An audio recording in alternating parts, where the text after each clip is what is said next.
사랑합니다. 이 카페에 계신 분들도 사랑합니다. 그리고 송구 영신 예배를 맞아서 오랜만에 교회당에 방문하신 여러분들도 환영합니다. 오실 자리 잘 오셨습니다. 오늘 이 예배가 우리 모두에게 영적인 도약의 기회가 되면 좋겠습니다. 2025년 한 해 가정에서, 일터에서, 또 교회에서 너무너무 애 많이 쓰셨습니다. 정말 수고 많으셨습니다. 주님 사랑, 교회 사랑의 마음으로 그 바쁜 가운데서도 교회 구석구석을 섬겨주신 여러 일꾼들께도 깊이 감사드립니다. 내년 한 해도 마음을 모아서 함께 주의 나라를 위해, 교회를 위해 헌신할 수 있으면 참 좋겠습니다. 2025년 한 해에 참 많은 새가족분들이 오셨습니다. 총 314분의 새가족들이죠. 우리 장년부, 주일학교, 청년부 해서 참 많은 분들이 오셨는데 그분들과 함께 이 한 해를 보낼 수 있어서, 여러분들과 함께 이 한 해를 보낼 수 있어서 너무너무 감사합니다. 2026년도 저는 많이 기대합니다. 이미 말씀드렸던 것처럼 하나님께서 우리 가운데 하신 언약, 그 언약을 1년 내내 하나님 말씀을 가지고 나눌 생각을 하니까 너무 좋아요. 제가 그 하나님의 언약을 어떻게 다 나눌 수 있을지, 잘할 수 있을지 모르겠지만 최선을 다하려고 합니다. 지난 4개월 동안 내년 52주 설교 제목과 본문을 다 잡았습니다. 그러면서 앞으로 하나님이 주실 은혜를 기대하고 설교를 만들어 갈 텐데요. 여러분들께서도 말씀을 사모함으로 받으시고 가정에서 부부가 함께, 자녀들이 함께 그 말씀을 또다시 반복하시고 마음에 새기시는 은혜가 있으면 좋겠습니다. 내년에 아주 중요한 키워드가 약속일 텐데, 약속이라는 말의 뜻을 한번 확인해 볼까요? 약속은 맺을 약자를 씁니다. 실을 가지고 묶는다는 의미가 약자에 있습니다. 속자는 나무단이죠. 나무단을 입구자가 묶고 있는 겁니다. 그래서 약속은 묶는다는 뜻이죠. 그러면 하나님이 말씀으로 약속하신 것을 언약이라고 하는데, 이 언약은 어떤 의미인지 보죠. 언약은 잘 아시는 대로 말씀 언자에 맺을 약자를 씁니다. 그러니까 언약은 말씀의 실로 묶는다 하는 뜻을 가지게 되는 겁니다. 하나님께서 말씀의 실로 묶으셨습니다. 그런데 여러분은 잘 아실 겁니다. 약속은 먼저 뱉는 사람이 먼저 묶입니다. 무엇 하기로 나는 약속합니다 라고 말하는 사람이 먼저 묶여요. 하나님께서 우리에게 먼저 약속하셨기 때문에 하나님께서 우리에게 먼저 묶이십니다. 여러분, 이 말은 엄청난 말입니다. 온 땅을 지으신 하나님, 지극히 거룩하신 하나님이 죄인에게 오셔서 죄인에게 먼저 언약하심으로 그 크신 분이 이 작고 지저분한 인생에게 묶이시는 것, 그것이 은혜 아닙니까? 정말 탁월한 아내가, 정말 탁월한 남편이 나의 배우자가 되었다는 거 가만히 생각하면 그게 은혜듯이, 온 하늘과 온 땅을 지으신 하나님이 내게 오셔서 내게 말씀으로 묶이심, 그것보다 더 큰 은혜는 없는 줄로 압니다. 그 은혜로 올해 인도하셨고 그 은혜로 내년을 또 인도해 가실 것을 믿습니다. 그런데 사람은 그걸 잘 몰랐어요. 창조주께서 우리 가운데 오셔서 언약을 하셨지만, 그래서 사람들도 동의했지만 그 언약을 더 이상 지키고 싶지 않아서 깨뜨려 버렸어요. 그러면 능력의 하나님이 그 사람들을 심판하시고 버리면 되는데 하나님 그렇게 하지 않으셨어요. 성경의 기록을 보면 하나님은 하나님의 사람을 버리신 일이 없어요. 또다시 참고 언약을 세우시죠. 그러면 사람은 또 좋다고 약속을 했다가 또 버립니다. 그러면 하나님은 또다시 약속을 세우세요. 그러면 사람은 또다시 버립니다. 이러기를 계속 반복하는 게 창세기부터 성경 전체의 기록이죠. 그런데 마지막에 하나님이 도저히 깨질 수 없는 약속을 하나 주시죠.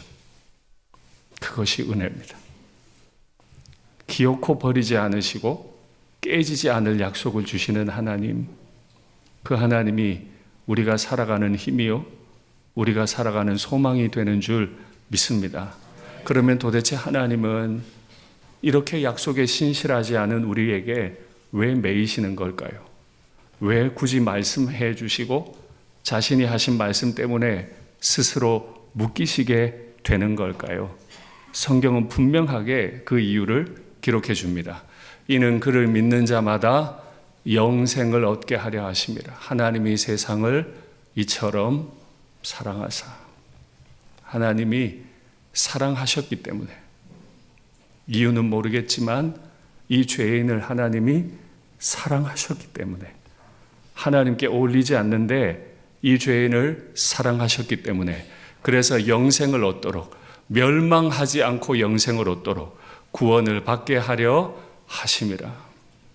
하나님이 우리를 너무너무 사랑하셔서 우리에게 영생 주시려고, 우리에게 구원 주시려고 하나님이 먼저 우리에게 말씀으로 묶이시는 은혜를 베푸셨대요. 그러면 하나님의 아들이 몸을 입고 이 땅에 온 것이 어떻게 우리에게 구원이 되고 영생이 되었을까요? 성경은 이렇게 말합니다. 이 예수를 하나님이 그의 피로써 믿음으로 말미암는 화목제물로 세우셨으니, 하나님이 사람의 몸을 입고 이 땅에 오신 이유는 죄인인 우리와 지극히 거룩하신 하나님 간에 화목을 주기 위한 제물로 오셨다는 거죠. 하나님이 화목제물로 오셨기 때문에 우리는 그 믿음을 통해 의롭다함을 얻었는데, 그 가운데 보니까 길이 참으시는 중에 죄를 간과하심으로 라고 했습니다.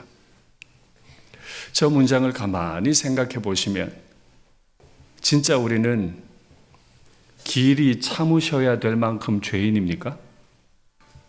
여러분이나 저나 스스로 생각할 때 나는 하나님이 길이 참아주셔야만 살아갈 수 있는 죄인이 맞습니까? 우리 제법 잘 살지 않습니까? 제법 법도 지키고 제법 의롭게 제법 헌신하며 살지 않습니까? 그런데 성경은 우리에게 그렇게 말하지 않습니다.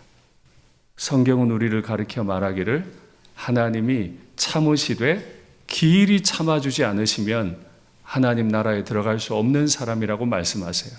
또 하나, 우리가 지은 죄가 눈 뜨고 보기 너무 어려워서 윤상덕이가 살아가는 모습 보니까 차마 눈 뜨고 볼 수가 없어서 안 보신 걸로 죄를 간과하심으로. 저는 너무 두려워요. 하나님이 일상교회 담임 목사인 저의 인생을 간과하지 않으시고 주목하신다면, 하나하나 헤아리셔서 당신의 책에 다 적어 두신다면 천국은 고사하고 저 목회 못합니다. 천국은 고사하고 목회 못해요. 그런데 하나님이 길이 참아주시고 간과하심으로 저는 지금 여기에 있는 줄로 믿습니다. 그렇게 하나님께서 우리를 참아주시고 간과해 주신 것을 믿음이 우리에게 의가 되었죠. 그 의를 통해 우리는 구원을 얻게 되었습니다. 그러면 정말 우리는 그렇게 눈 뜨고 볼 수 없을 만큼 큰 죄인이 확실한가요? 정말 그런가요?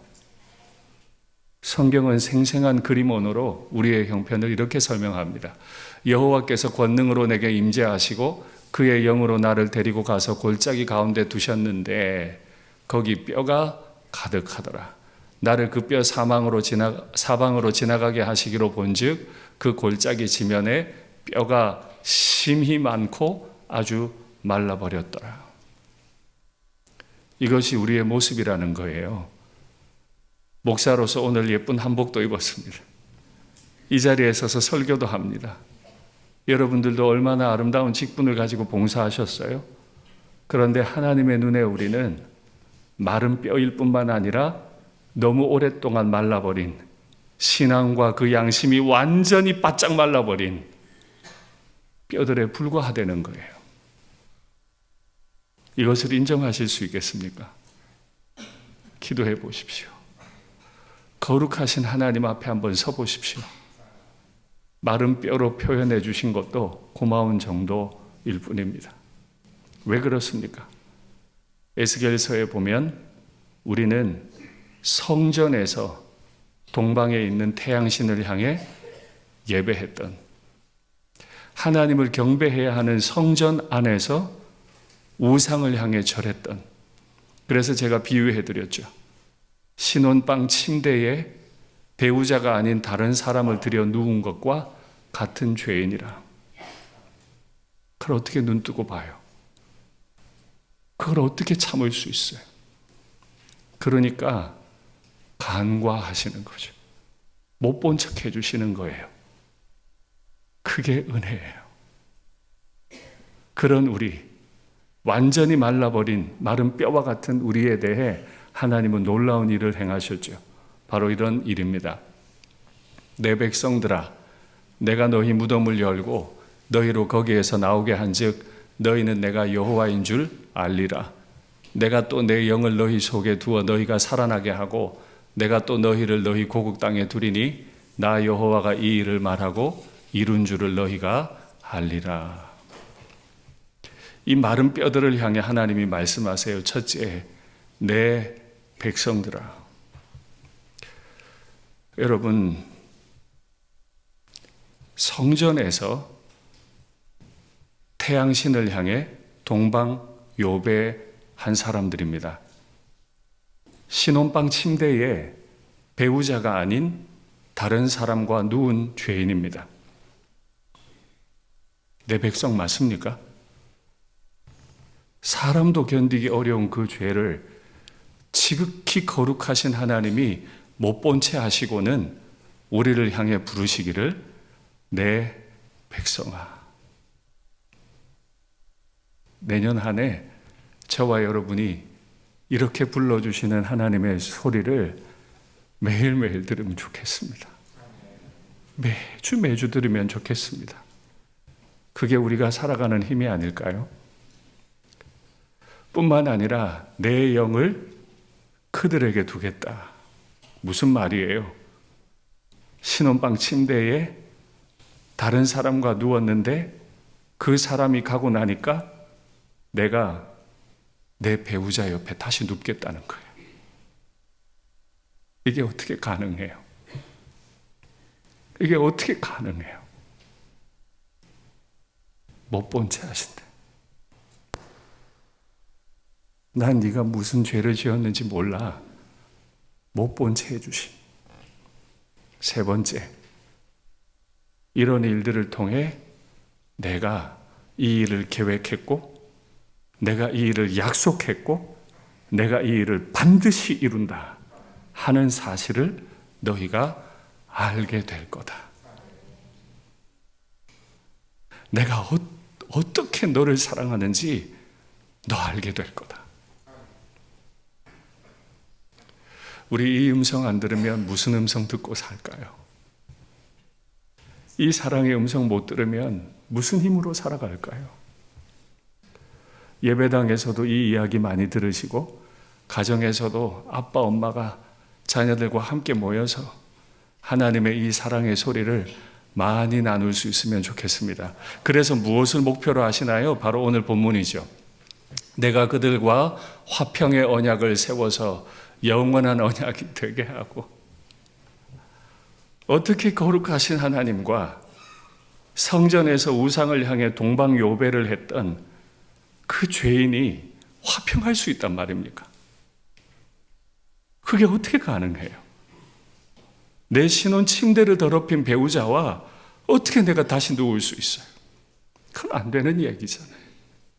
그런데 하나님이 또다시 화평의 언약을, 그래도 나 너 사랑해, 말씀을 먼저 하심을 통해 스스로 또다시 묻기세요.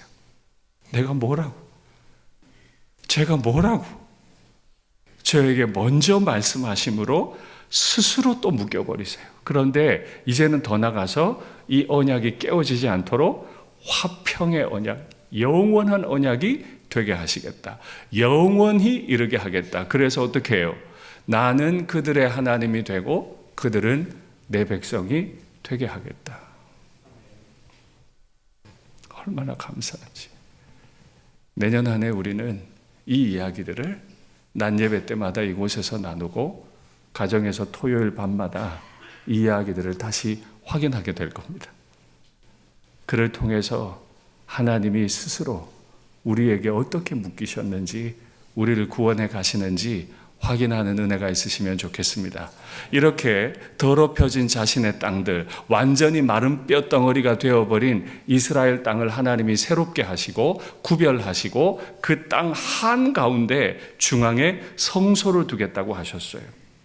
하나님이 그 마른 뼈들이 뒹굴고 있는 그곳을 새롭게 하시고 그 한가운데 성소를 두시면 어떤 일이 벌어지는지 보시죠. 그가 나를 데리고 성전문에 이르시니 성전의 앞면이 동쪽을 향하였는데 동쪽을 향해서 예배했었죠. 동쪽을 향해 우상을 섬겼죠.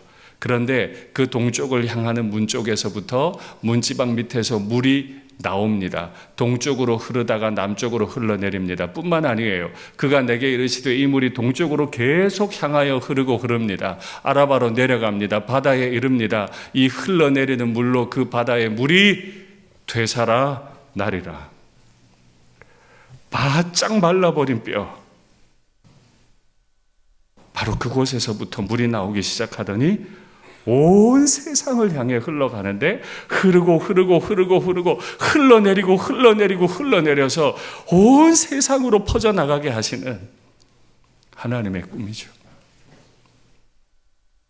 이 반복되는 하나님의 말씀을 읽다가 보니까 제 가슴이 이 물로 차는 것 같아요. 하나님, 저는 마른 뼈 같은데 이 하나님의 언약이, 이 하나님의 은총이, 생수의 강물이 제 영혼에 흐르게 하시고 열방으로 흐르게 해 주시옵소서. 그래서 바로 저 장에 보면 에스겔 47장 말씀에 보면 되살아날 거다, 자라나게 될 거다, 시들지 않을 거다, 열매 맺게 될 거다 하는 말들이, 비슷한 말들이 얼마나 많이 반복되는지 몰라요. 이게 하나님의 꿈이에요. 마른 뼈같이 그렇게 다 무너져버린 백성들 사이사이로 하나님이 흘러 들어가셔서 백성들을 살려내시고 열방을 살려내시겠다. 아마도 우리가 꿈꾸는 것보다 하나님께서 더 많이 꿈꾸시는 것 같아요.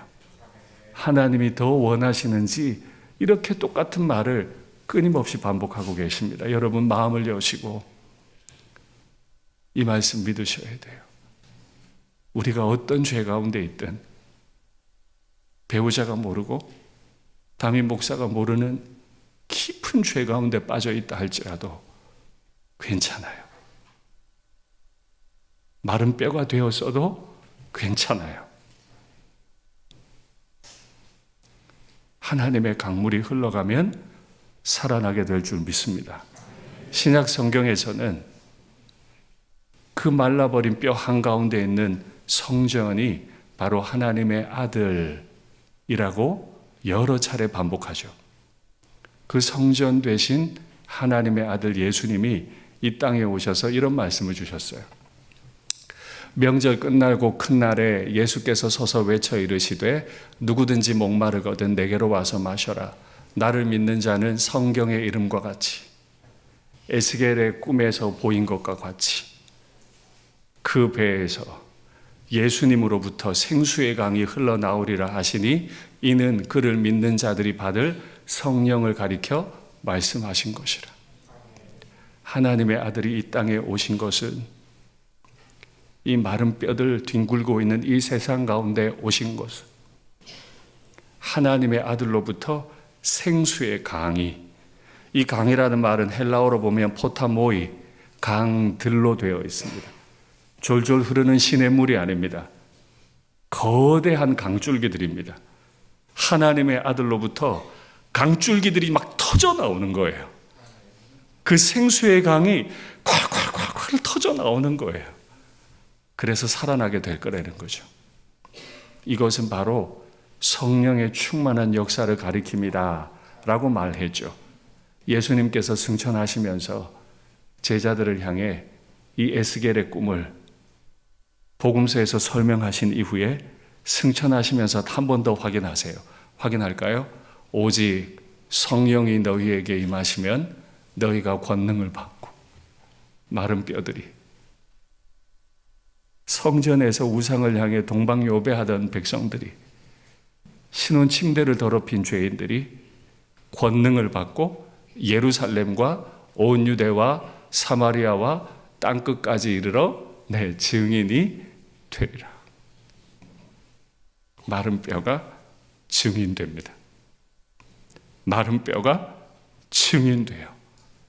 여러분, 아빠 엄마가 이 꿈을 꾸시면 좋겠어요. 나는 마른 뼈지만 나를 길이 참으시고 내 죄를 간과하시고 하나님의 아들이 이 땅에 오셔서 생수의 강줄기들을 쏟아 부어 주심을 통해 나는 증인이 될 거다. 예루살렘에서부터 온 세상 끝까지 나는 증인이 될 거다. 얘들아, 너도 그렇게 되면 좋겠다. 이 집에서부터 열방을 향해서까지 너는 성령 충만한 증인이 되면 좋겠다 라고 고백하는 2026년 한 해가 되면 참 좋겠습니다. 하나님은 이 꿈을 참 오랫동안 꾸셨어요. 그래서 이 꿈을 어떻게든 새겨주고 싶으셨죠. 그래서 구약 성경에 보면 율법을 통해 우리에게 명령하신 게 있습니다. 스스로 마음에 새기고 또 다른 곳에 새기라는 거예요. 그 율법의 말씀 확인하죠. 오늘 내가 내게 명하는 이 말씀을 너는 마음에 새기고 마음에 자꾸 기억하라는 거죠. 하나님의 이 꿈을 자꾸 기억하라는 거예요. 돌아봅니다. 목회가 바쁘다고 내가 내 자녀들의 마음에 이걸 새겨주었나? 알아서 하겠지. 내가 목회 충성하고 있으면 내 새끼들 알아서 마음에 새겨지겠지. 혹 그러진 않았나? 공부는 열심히 시키는데 내 새끼들 마음에 이 하나님의 약속, 하나님의 언약을 부지런히 새겼나? 내 자녀에게 부지런히 가르치며 집에 앉았을 때든지 길을 갈 때든지 누워있을 때든지 일어날 때든지 이 말씀을 강론할 것이며 믿음의 아빠들이 반드시 해야 될 겁니다. 교회 가라, 헌금해라, 주일 지켜라, 그것만 아니에요. 왜 그래야 되는데요? 왜 교회를 가야 해요? 왜 헌금해야 돼요? 왜 주일을 지켜야 되는 거죠? 앉아서든 일어서든 길을 갈 때든 부지런히 믿음의 아빠가 했어야 할 거, 믿음의 엄마들이 반드시 했어야 할 거 뿐만 아니에요. 그 정도로만 안 돼요. 너는 또 그것을 내 손목에 메어 기호를 삼으며 내 미간에 붙여 표로 삼고 또 내 집 문설주와 바깥문에 기록할지니라. 아이들에게 가르칠 뿐만 아니라 문설주에도 대문에도 다 기록해서 들어오면서 보고 나가면서 보고 이마에도 이 미간에도 붙이고 손목에도 메고 어떻게 하든지 하나님은 우리의 하나님이시고 나는 하나님의 백성이다. 하나님이 우리와 함께 하실 거다. 이 사실을 마음에 새겼어야 하는 거죠. 그런데 우리는 이 일에 자꾸 실패해요. 우리 자녀들에게 이걸 못 가르쳐요. 제법 자란 자녀들에게 이런 얘기하면 듣고 싶어 하지 않아요. 싫다 그래요. 그게 두려워요. 아빠 엄마도 애들이 거절하는 거 그게 두려워요. 공부한다고 바쁘면 아유 뭐 다음에 크면 알아서 되겠지. 그리고 지금 땅을 치고 후회해요. 후회해요. 그래서 저는 목회적으로 결단한 겁니다. 내년 한 해 온 교우들이 토요일 밤마다 모여서 가정에서 이 하나님의 약속을 자녀들과 함께 나누기. 이것이 우리 가정이 살아나는 법이고 이것이 한국교회를 살려내는 시작이라고 저는 믿습니다. 그런데 이 일도 얼마나 실패했는지 구약 성경이 증명하고 우리도 증명하죠. 그래서 하나님은 전혀 다른 이야기를 예레미야를 통해 우리에게 주셨습니다. 확인하죠. 그러나 그날 후에 내가 이스라엘 집과 맺을 언약은 이러하니. 여러분, 이제 저런 구절이 그냥 안 보이실 거예요. 왜 하나님이 자꾸 언약을 맺으시죠? 왜요? 왜 자꾸 스스로 묶이세요? 이렇게 말을 안 듣는데 은혜라니까요. 은혜. 내가 나의 법을 그들 속에 두며 그들의 마음에 기록하여. 문설주에 기록해봐야 안 되니까, 돌판에 기록해봐야 안 되니까, 네 스스로 마음에 기록해보라고 해도 안 되니까 이제 누가 기록을 한다고요? 하나님이 직접. 어디에다 기록한다고요? 돌판이나 문설주 대문 아니고 그리스도인의 마음 속에 하나님이 직접 새겨 넣으시겠다는 거죠. 그래서 나는 그들의 하나님이 되고 그들은 내 백성이 될 것이라.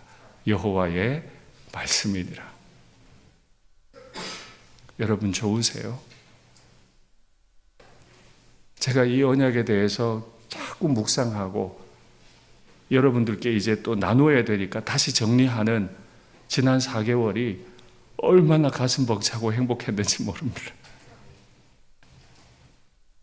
시간만 나면 펴들고 정리하고 밤에 자다가 꿈도 꿔요. 얼마나 좋은지. 저의 죄를 간과해 주시는 하나님, 동방요배하는 인생을 간과해 주시고 다시 찾아오셔서 또 말씀해 주시는 하나님, 이게 뭐라고 여기에 오셔서 스스로 묶여버려 주시는 하나님, 그래서 내 가슴 속에 예수님 이름 새겨주신 하나님, 2026년에는 이 하나님을 더 사랑할 수 있을 것 같아요. 여러분도 그렇게 되시면 좋겠습니다. 우리 모두 예수님 더 사랑하는 그런 감격을 누리시면 좋겠습니다. 하나님이 얼마나 이 일을 원하셨는지, 하나님이 얼마나 이 일을 원하셨는지 잡히시던 날 밤에 이렇게 말씀하셨어요. 이르시되 내가 고난을 받기 전에 너희와 함께 이 유월절 먹기를 원하고 원하였노라. 신혼방 침상을 더럽혀버린 신부인 나에게 오셔서 내가 너와 함께 눕기를 원하고 원하였노라. 말도 안 되는 이야기죠. 말도 안 되는 얘기. 성경은 이런 얘기로 가득 차 있어요. 원하고 원하셨다. 저녁 먹은 후에 잔도 그와 같이 하여 이르시되 이 잔은 내 피로 세우는 새 언약이니 곧 너희를 위하여 붓는 것이다. 여태까지 내가 말로 했는데 이제 내 피로 한다. 내가 내 피를 너의 영혼에 부을 거다. 너의 마음에 새길 거다. 절대 너를 빼앗기지 않을 거다. 이렇게 말씀하시는 우리 하나님을 경험하는 새해가 되면 좋겠습니다. 말씀을 맺겠습니다. 원래 사랑하는 사람이 약속을 합니다. 사랑하는 사람이 약속에 매입니다. 하나님이 우리를 먼저 사랑하셔서 우리에게 먼저 말씀하시고 우리에게 먼저 매어 주셨습니다. 그리고 하나님의 아들을 이 땅에 보내어서 그 피로 우리의 가슴에 채우시고 그의 성령으로 채우셔서 열방을 되살려내는 사람으로 우리 자녀를 부르신 것을 믿습니다.